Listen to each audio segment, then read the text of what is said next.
Jadi tiang Gusti Ayu Mahayukti, tiang anak dari Bapak tiang namanya Gusti Komang Ketik almarhum, dan juga Ibu Luh Wayan Mesir almarhum.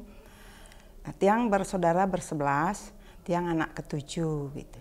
Nah, Bapak itu bertugas sebagai Menteri Cacar saat itu, yang sekarang disebut perawat. Nah, saat itu belum ada dokter, sehingga Bapak itu meskipun perawat tapi juga membuka praktek di rumah dan juga mengobati sekeliling desa. Jadi di Kota Tabanan saat itu ya lumayan lah banyak yang mengenal juga di desa-desa. Cuma sayang umurnya tidak panjang gitu.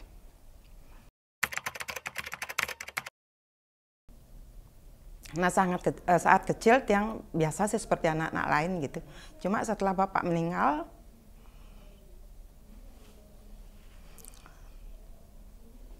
jadi Ibu harus membanting tulang. Karena Ibu kan cuma guru SD membesarkan 11 anak. Memang ada peninggalan 2 rumah, cuma 1 terpaksa dijual karena untuk dia.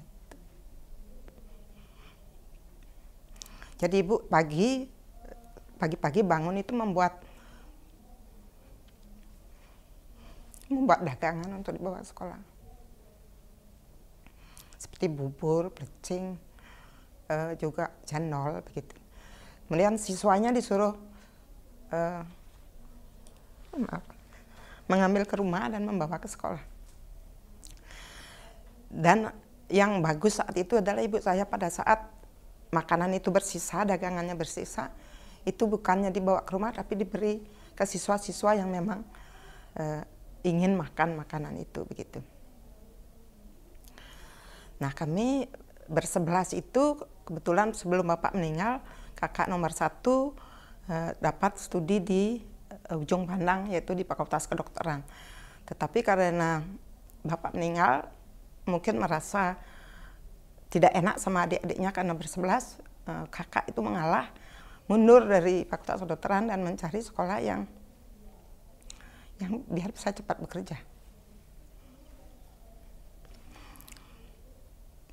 Nah, kami yang tinggal bersepuluh di rumah, yang nomor 2 tamat SMA, langsung masuk sekolah Telkom yang cuma D1, yang nomor 2 dari SMA kelas 2 berhenti mencari perawat biar semua ingin cepat bekerja membantu ibu. Nah, yang nomor 4 juga begitu, sampai SMP cuma setahun SMA juga mencari perawat. Semua bertujuan biar sepertinya itu yang saya duga mengalah untuk adik-adiknya gitu. Sehingga kami semua bisa kuliah gitu. Sedangkan kakak nomor 4 sempat tamat SMA dan merantau ke Jakarta dengan mengambil pekerjaan serabutan dulu agar bisa kuliah gitu. Dengan dibantu ibu itu, ibu tetap juga meskipun tetap mengajar, tetap juga membuat usaha jualan tanaman, bata gitu, genteng, semua hal diambil untuk bisa menghidupi ke 11 anaknya. Nah, makin lama itu mulai terbantu oleh kakak-kakak yang mulai bekerja gitu.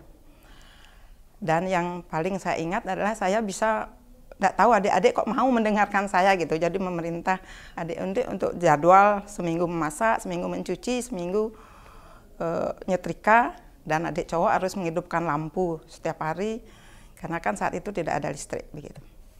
Dan dia juga kebetulan rumah disewa oleh kantor dinas pendidikan. Dia bertugas menyapu pagi-pagi sebelum sekolah untuk nambah uang belanja ibu.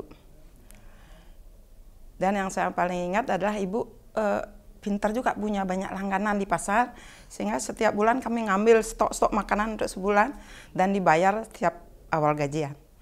Termasuk tempe yang setiap pagi lewat di depan rumah, itu menaruh tempe selonjor untuk kami konsumsi setiap hari. Setelah lama saya cermati, memang itu manfaatnya besar sekali proteinnya. Jadi sebulan tuh di pasar selalu langganan ngambil, dikasih catatan, giliran ngambil ke pasar, seperti gula, kacang, untuk yang bisa untuk stok lah sebulan itu. Itu yang saya rasa sangat berkesan buat kehidupan saya. Dan keluarga untungnya saling support. Tapi satu lagi yang saya paling ingat adalah saat uang terbatas, kita kelaparan karena hujan sering begitu. Jadi kakak punya ide, coba beli makanan yang kita bisa makan semua tapi lama, ngunyahnya tuh lama. Nah belilah kami permen karet, permen apa namanya itu ya, permen cecak namanya saat itu, kecil-kecil itu diisap lama sehingga habisnya lama, sama loteng, kalau sekarang apa ya namanya, rempeyek ya, itu bahannya dari kedelai, itu kita bisa makan untuk nambah nasi. Jadi berkesan sampai sekarang, kenangan itu sangat indah.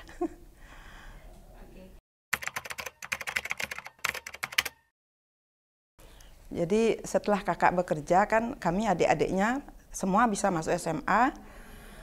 Terus setelah kakak nomor 4 yang 1, 2, 3, 4 semua bekerja, jadi semua rutin mengirimkan kiriman ke ibu gitu sehingga saya bisa kuliah. Awalnya saya sempat mencari setan atas usul dari kakak yang nomor 4 itu biar gratis dan cepat bekerja. Cuma sayang saya tidak lolos. Kebetulan lolosnya di FKIP UNUD. Jadi untung juga sekolah di sini dapat lingkungan yang bagus, teman-teman yang sangat menunjang, itu semua saling bantu gitu. Di sini juga kebetulan saya semester 3 dapat beasiswa yang paling gede saat itu, Yayasan Prasetya Mulia, itu Insinyur Ciputra. Saat itu saya belum tahu bahwa Ciputra itu sangat terkenal dan salah satu naga di Indonesia. Jadi merasa beruntung itu membantu kehidupan saya per bulan, jadi tidak memberatkan orang tua. Dan biaya SPP saat itu 45.000, dibantu oleh kakak yang nomor 4. Nah pernah suatu ketika, saat itu kakak masih bergulat untuk biar bisa bekerja, saya pertama bayar SPP itu 45, ibu sampai bawa tip ke dokter Sudano namanya, biar dapat uang untuk saya bayar SPP gitu. Punya saja ide ibunya itu biar anaknya tetap bisa sekolah kan. Gaji guru saat itu kan tidak saya sekarang ya, tidak ada tambahan apa-apa. Itu sekali saya ingat dipinjamkan uang untuk bayar SPP, tapi selanjutnya dapat beasiswa itu, Yayasan Prasetya Mulia. Dan dengan beasiswa itu juga saya bisa gratis berangkat ke Malang, pertemuan di antara peserta beasiswa yayasan tersebut, nginap di hotel yang berbintang saat itu yang saya belum pernah ngidupin air apa-apa, enggak tahu caranya begitu, sampai serba tidak tahu tahun 83 ya.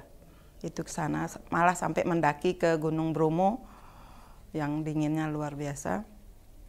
Nah, ternyata saat itu kami itu sudah ditugasi membahas tentang peran non pribumi, cuma saya waktu itu nggak ngerti apa sih urgennya gitu. Setelah lama, oh iya ya ternyata memang ada konflik antara jangan non pribumi gitu, ternyata saat itu sudah ada dan sampai sekarang. Jadi bagus juga saat itu kami dilatih untuk itu, bagaimana menghargai non pribumi tapi yang sudah Indonesia gitu. Jadi tamat S1 kan saat wisuda itu diumumkan oleh rektor Pak Prof. Oke, saat itu Bapak akan ada bukaan di Undiksa mencari dosen. Nah kebetulan saat membaca pengumuman ternyata cari 3. Saya kebetulan satu angkatan dengan Pak Pujawan, kakak kelas Prof. Candi. Jadi barengan mendaftar, kebetulan 3-3-nya lulus. Setelah lama di situ saya mencoba. Awalnya tahun 91 rasanya ikut mencari S2 ke luar negeri, bridging istilahnya saat itu. Jadi sebelum ke sana kami harus bridging setahun di ITB. Sudah semangat ingin kuliah ke luar negeri gitu, udah kursus bahasa macam-macam di sana dibiayai. Cuma sayang ternyata saya pas berangkat enggak tahu saya hamil di sana, malah hamil sehingga terpaksa harus pulang. Dengan rasa malu padahal itu pulang, tapi ya dijalanin gitu. Nah tahun berapa itu ya, tahun 95 saya pelatihan, 90 pelatihan di Bandung, 95 pelatihan di UGM. Nah dari hasil pelatihan itu saya benar-benar bagus juga UGM, jadi saya kuliah S2 di sana. Nah setelah dari sana ternyata memang Tuhan sangat membantu. Saya memang saat itu ngomong, saya pingin deh suatu saat saya menjabat di MIPA. Waktu itu berubahlah jadi FKIP UNUD jadi STKIP. Dari STKIP berubah menjadi IKIP. Nah, pada saat membuka pertama jadi IKIP itu ada edaran surat untuk mencalonkan diri, saya iseng-iseng mencalonkan diri, udah siap kalah gitu. Ternyata memang kehendak yang di atas, di antara 4 calon, saya lolos di babak kedua 2 orang, terakhir terpilih gitu. Mungkin itu terpaksa teman-teman memilih saya, karena kan kadang-kadang asal jangan ini begitu ya. Jadi bukan karena hebatnya dipilih, karena memang senatnya terpaksa mungkin gitu. Saya terpilih sebagai pembantu dekan 2 saat itu tahun 2002 sampai 2006. Dan setelah dari PD2 sempat jadi sekretaris jurusan, ketua jurusan, terus karena kuliah tidak dibolehkan saat itu, kuliah S3, jadi saya begitu masa jabatan itu berakhir, saya tidak boleh maju lagi gitu. Jadi fokus di kuliah S3. S3 itu setelah umur 54, itu setelah dapat izin dari anak kedua, ngapain sekolah saja terus anaknya uruskan. Gitu. Untung lancar begitu. Meskipun saat kuliah ketuk-ketuk kalau ketemu bimbingan sama Prof. Agung Marheni. Galaknya beliau sama seperti saya galaknya ke mahasiswa sepertinya. Tapi lumayan itu memberikan motivasi bahwa saya harus belajar gitu, karena memang saya kurang belajar saat itu.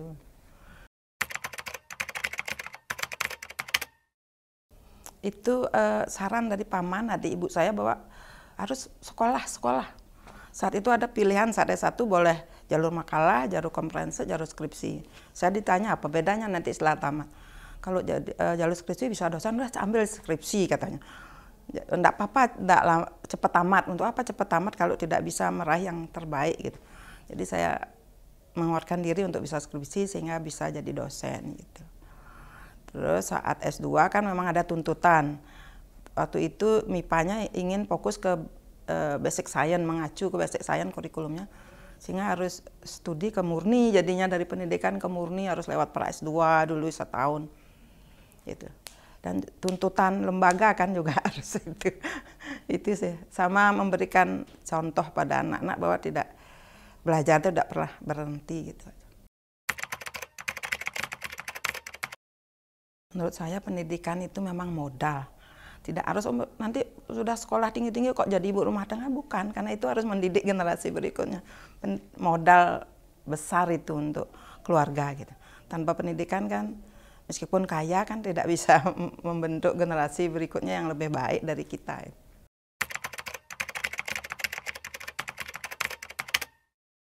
Dari keluarga, terutama suami memang, ayo semangat, orang lain bisa, kamu harus bisa. Untungnya saya punya suami yang ikhlas itu, meskipun dia tidak harus kalah lah istilahnya dalam ini ya pendidikannya, dia mau mengerem diri, ya silahkan satu sisi kamu aja, saya ngurus anak. Gitu juga saat S2 kan dia ngalah, saya di Jogja, dia harus ngurus anak masih kecil-kecil di rumah. Itu yang pertama, dukungan yang sangat luar biasa dari suami. Kalau kita sibuk kan sering emosi di rumah, tapi beliaunya masih bisa ngontrol. Yang kedua dari kakak-kakak juga motivasinya selalu bisa kami dukung. Tidak ada kesempatan terulang gitu. Kalau sudah ada kesempatan gunakan itu. Kebetulan juga waktu S2 dapat beasiswa PGSM, saat itu kan susah mencari beasiswa. Kalau tidak dapat beasiswa mungkin saya tidak kuliah S2. Kalau sekarang kan asal tamat masuk S2. Kalau saat itu agak susah begitu, bersaing mencari beasiswa PGSM. Nah, di lingkungan prodi itu teman-teman sangat baik. Apapun yang saya kesusahan apapun atau perlu bantuan apapun, teman-teman selalu welcome, membantu gitu. Semua baik gitu. Kesulitan apa pasti mana masalahnya saya bantu semua. Di fakultas, apalagi lembaga sangat mensupport. Dengan adanya tim percepatan guru besar, idenya Pak Rektor sebelumnya dan Rektor sekarang sangat membantu kami sebagai staf untuk memajukan diri. Ya semoga dengan jabatan ini saya bisa berbuat lebih baik, lebih banyak, dan juga memberi contoh ke adik-adik bahwa jangan pernah menyerah untuk belajar. Jadi saya tidak malu, sering kan kadang dari terutama IT saya sering kalah sama yang muda. Jadi saya tidak malu bertanya sama yang lebih muda, yang penting saya bisa gitu. Itu aja sih ke depannya. Semenjak jadi universitas perkembangannya lumayan pesat, apalagi 3 tahun terakhir ini. Yang awalnya dulu kan mahasiswanya hanya dari Bali, beberapa tahun terakhir sudah berkembang ke beberapa daerah itu. lumayan pesat perkembangannya. Dan juga pimpinan welcome sekali sama staf. Pegawai juga saya lihat keterampilannya itu hebat-hebat sekarang. Kalau dulu pada saat masih saya baru-baru kan sikap pegawai beda banget dengan sekarang. Sekarang siapapun pegawai yang saya hubungi WA, dengan WA saja beliaunya sudah, Bu, saya sudah, dalam hati saya bersyukur sekali pegawai-pegawainya hebat sekali. Sigap itu loh. Jadi tidak salah lembaganya mengangkat staf-staf itu yang memang berbakat. Kerja ikhlas dan serius itu. Saya lihat itu yang perkembangan yang sangat luar biasa.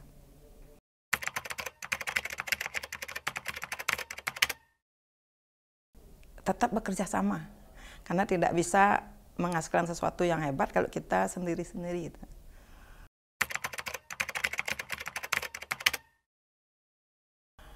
Yang pertama, saya sangat mengucapkan terima kasih atas berkat ide Sang Hyang Widiwasa saya bisa meraih jabatan ini. Juga terima kasih yang sangat luar biasa kepada pimpinan lembaga yang selalu memotivasi stafnya untuk maju dan menyiapkan segalanya sehingga kami bisa mencapai itu. Begitu juga terima kasih pada keluarga besar saya, suami, anak-anak yang selalu mendukung sehingga saya sampai di titik ini.